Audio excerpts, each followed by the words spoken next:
For bulletin की शुरुआत गरियाबंद से आई बड़ी खबर के साथ, जहां तर्रा प्राइमरी स्कूल का घंटों बाद ताला खुला है। अधिकारियों के आश्वासन के बाद पालक माने हैं। शिक्षक की मांग को लेकर पालक प्रदर्शन कर रहे थे। बीईओ और नायब तहसीलदार के लिखित आश्वासन के बाद परिजन माने हैं। एक शिक्षक को स्कूल में तैनात करने का आश्वासन मिला है। एक हफ्ते में शिक्षक नहीं मिलने पर फिर आंदोलन किया जाएगा। तो गरियाबंद का ये मामला है। दरअसल जहां गरियाबंद के तर्रा प्राइमरी स्कूल का ताला अब खोल दिया गया है।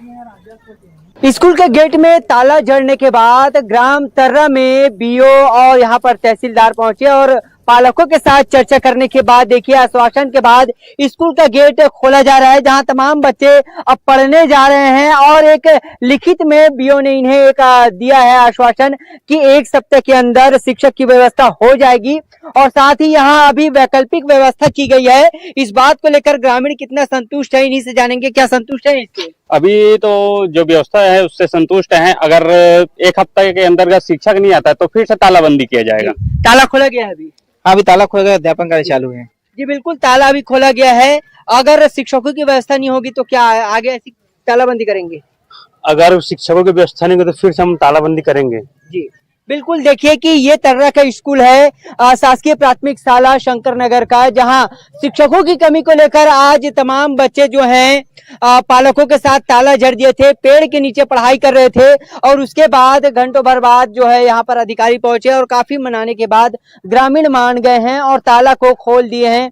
और इसके बाद अब पढ़ाई यहाँ शुरू हो चुकी है। लेकिन ग्रामीणों का कहना है कि अगर शिक्षक का व्यवस्था आने वाले दिनों तक नहीं होती है सही ठीक से, तो फिर इसी तरह वो ताला बनकर आंदोलन करेंगे। न्यूज़ 18 के लिए गरियाबंद से शेख इमरान। और सूरजपुर से बड़ी खबर है। महान 3 कोयला खदान में हाथी घुसने का मामला। हाथी को खदान से निकालने का प्रयास जारी है। जेसीबी की मदद से रास्ता बनाया गया है। हाथी की मौजूदगी से कोयला उत्पादन ठप हो गया था। खदान कर्मचारियों में हड़कंप मच गया। जगन्नाथपुर महान 3 कोयला खदान का ये मामला है। तो ये तस्वीरें देख रहे हैं आप। सूरजपुर से ये तस्वीरें सामने आई हैं, जहां महान 3 कोयला खदान में हाथी घुसने से कोयला उत्पादन ठप हो गया। जो काम करने वाले कर्मी हैं उनमें हड़कंप मच गया। वन परिषद के जगन्नाथपुर स्थित एससीसीएल के महान 3 कोयला खदान में दल से बिछड़ कर एक हाथी यहां पहुंच गया है, जहां लगभग 12 घंटा से हाथी इस खदान के अंदर में देख सकते हैं। ये खदान है, यहां पर हाथी मौजूद है और उसे निकालने के लिए जो वन अमला है प्रतापपुर का, वो लगातार प्रयास कर रहा है। हालांकि खदान के माइंस और एक गड्ढा होने के कारण बहुत चुनौती है यहाँ वन अमला के सामने। ऐसे में रास्ता फिलहाल बनाया गया जेसीबी मशीन लगाकर, जिस रास्ते से होकर हाथी बाहर निकल सके और जंगल की ओर जा सके। लेकिन जो सबसे बड़ी बात है वो है जगन्नाथपुर का जो रिहायशी गांव पड़ता है, इससे होते हुए हाथी को जंगल तक पहुंचाना वन विभाग के सामने एक बड़ी चुनौती नजर आ रही है। वरुण राय, न्यूज़ 18 सूरजपुर। पहले दोस्ती की, फिर बातों में उलझाया। देखते ही देखते दोस्ती वाली बातें दोस्ती से आगे बढ़ गई। उसने कपड़े उतारे और वीडियो बनाया और फिर वो बन गई क्राइम ब्रांच की अफसर और शुरू हो गया सेक्सटॉर्शन का धंधा। ये शब्द आजकल खूब सुर्खियों में है। हर जगह ये धंधा धड़ल्ले से चल रहा है। अब इस सेक्सटॉर्शन के धंधे में फंसे हैं इंदौर के आईटी इंजीनियर। एक इंजीनियर के साथ सेक्सटॉर्शन का मामला सामने आया है। इंजीनियर को फेसबुक पर अनजान युवती की फ्रेंड रिक्वेस्ट स्वीकार करना भारी पड़ा। उसने पहले वीडियो बनाया, फिर अज्ञात आरोपी ने क्राइम ब्रांच का अफसर बनकर इंजीनियर को धमकाया। अपने अकाउंट में 33,000 रुपए डिपॉजिट करवा लिए। बाद में और रुपए की मांग की। पीड़ित ने पुलिस कमिश्नर और डीसीपी से शिकायत की। यह पूरा घटनाक्रम सभी के लिए अलर्ट करने वाला है।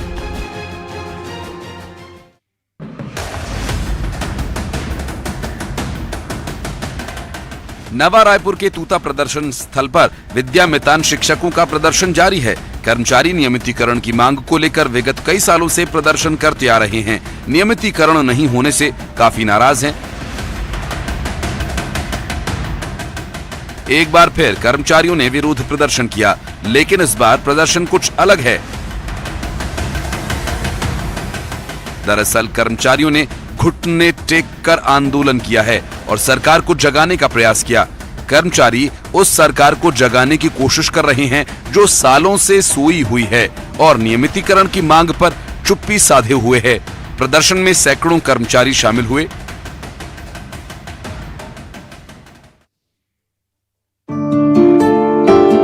इंदौर के कलेक्टर इलैया राजा टी अक्सर अपने अलग अंदाज की वजह से सुर्खियों में रहते हैं। एक बार फिर वो अपने अलग अंदाज की वजह से चर्चा में हैं। दरअसल कलेक्टर कार्यालय में जन सुनवाई लगाई गई थी, जिसमें दर्जनों दिव्यांग अपनी अपनी समस्या लेकर पहुंचे थे। लेकिन ऐन वक्त पर लिफ्ट खराब हो गई और दिव्यांग कलेक्टर परिसर तो पहुंच गए, लेकिन जन सुनवाई के लिए दफ्तर में नहीं पहुंच सके। जिसके बाद कलेक्टर ने पहल की और खुद ग्राउंड फ्लोर पर दिव्यांगों की समस्या सुनने के लिए पहुंचे। इतना ही नहीं, उन्होंने तुरंत उनकी समस्याओं का निराकरण किया। साथ ही आदेश दिया कि हर मंगलवार को दिव्यांगों की जन सुनवाई निचले तल पर होगी, ताकि उन्हें किसी तरह की समस्या का सामना न करना पड़े।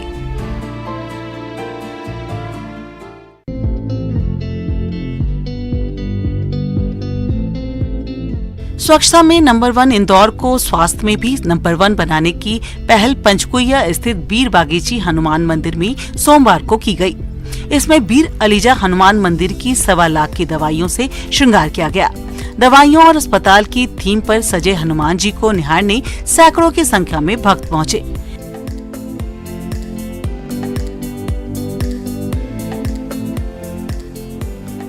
इन दवाओं की जरूरतमंद लोगों के लिए एमवॉय अस्पताल को प्रदान किया जाएगा।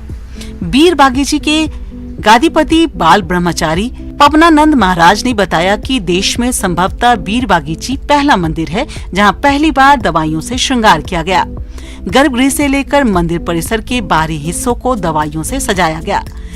डॉक्टर और दवाइयों की थीम पर श्रृंगारित मंदिर को 21 कलाकारों की टीम ने आकार दिया और 6 दवाइयों की कलर थीम पर सजावट की गई थी। इसमें करीब 5 घंटे का समय लगा। इस अवसर पर अखंड रामायण का पाठ हुआ और भजन गायक द्वारका मंत्री की भजन संध्या भी आयोजित की गई। अखंड रामायण पाठ मंदिर परिसर में किया गया। वहीं द्वारका मंत्री के भजनों पर भक्त देर तक थिरकते रहे। भगवान के श्रृंगारित स्वरूप के दर्शन मंगलवार को भी हो रहे हैं।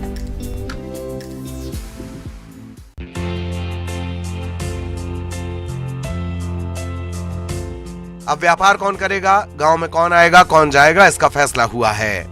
अशोकनगर की धौरा पंचायत ने एक प्रस्ताव पास किया है। मुस्लिम और ईसाई व्यापारियों के एंट्री पर प्रतिबंध लगा दिया गया है। दरअसल लव जिहाद और धर्मांतरण रोकने के लिए पंचायत ने कदम उठाया। पंचायत की बैठक में सरपंच ने प्रस्ताव रखा। इसके मुताबिक गांव में ईसाई और मुस्लिम व्यापारियों के प्रतिबंध की बात कही गई। ग्रामीणों की सहमति के बाद धौरा गांव में मुस्लिम और ईसाई व्यापारियों की एंट्री बंद करने का फरमान जारी किया गया है। ग्राम पंचायत में गांव की मुख्य सड़क के अलावा गांव में पोस्टर लगाए गए हैं। व्यापार करने आने वाले व्यापारियों के धर्म की जांच के लिए पास में आधार कार्ड रखने का आदेश है। मतलब अगर आप धौरा में व्यापार करने के लिए आते हैं तो अपने पास आधार कार्ड साथ लाएं, क्योंकि इस गांव में ईसाई और मुस्लिम व्यापारियों की एंट्री पर प्रतिबंध लगा दिया गया है।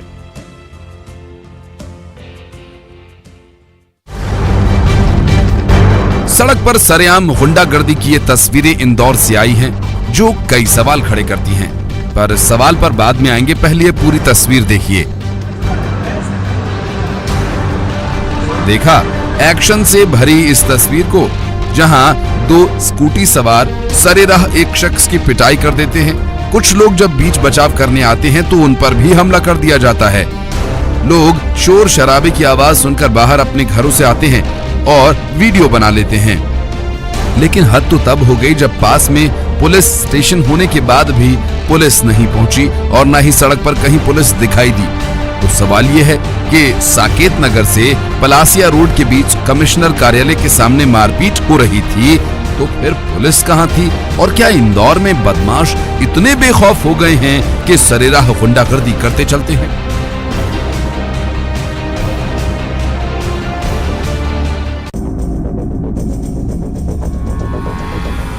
अक्षय कुमार की फिल्म ओ माय गॉड की सीक्वल OMG2 11 अगस्त को रिलीज होने वाली है, लेकिन ये फिल्म रिलीज होने से पहले ही विवादों के घेरे में आ गई। महाकाल मंदिर के पुजारियों ने फिल्म के निर्माता, निर्देशक, अभिनेता अक्षय कुमार को लीगल नोटिस भेजा है और फिल्म से महाकालेश्वर मंदिर के सभी दृश्य हटाए जाने की मांग की है।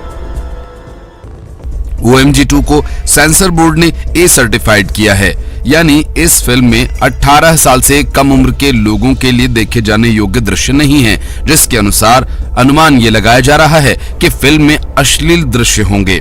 ऐसे में श्री महाकालेश्वर मंदिर की गरिमा को ध्यान में रखते हुए मंदिर के दृश्यों को हटाए जाने की मांग की गई है। ओ माई गॉड 2 के ट्रेलर पर भी आपत्ति जताई जा रही है। ट्रेलर में अक्षय कुमार को भगवान शिव के रूप में कचौरी खरीदते हुए दिखाया गया है। इस दृश्य को धार्मिक भावनाएं आहत करने वाला बताया गया है। लीगल नोटिस में कहा गया कि फिल्म किसी धर्म को मानने वाले की आस्था के साथ खिलवाड़ करने के लिए नहीं बनाई जाती है। हर व्यक्ति की आस्था अपने आराध्य में होती है और भगवान शिव को अपना आराध्य मानने वाले पूरी दुनिया में हैं। और ट्रेलर से भगवान शिव के प्रति आस्था रखने वाले लोगों की आस्था आहत हुई है।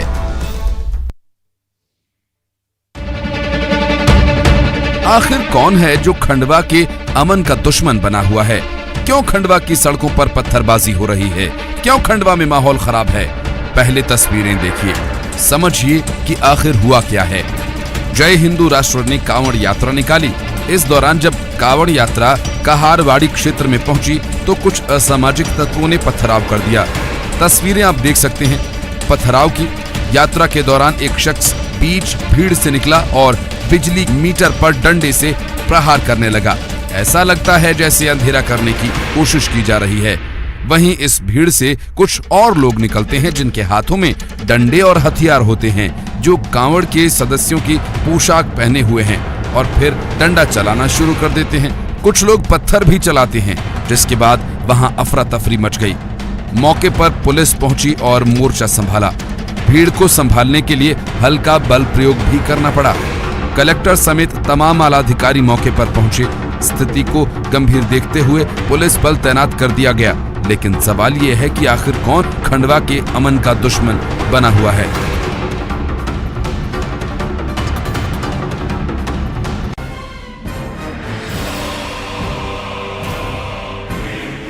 यूं तो एम्बुलेंस का काम मरीजों को अस्पताल तक पहुंचाना होता है। अगर एम्बुलेंस न हो तो न जाने कितने ही लोगों की जान आफत में पड़ जाए। लेकिन सोचिए, जब सड़क नहीं होंगी तो एम्बुलेंस काम कैसे करेगी?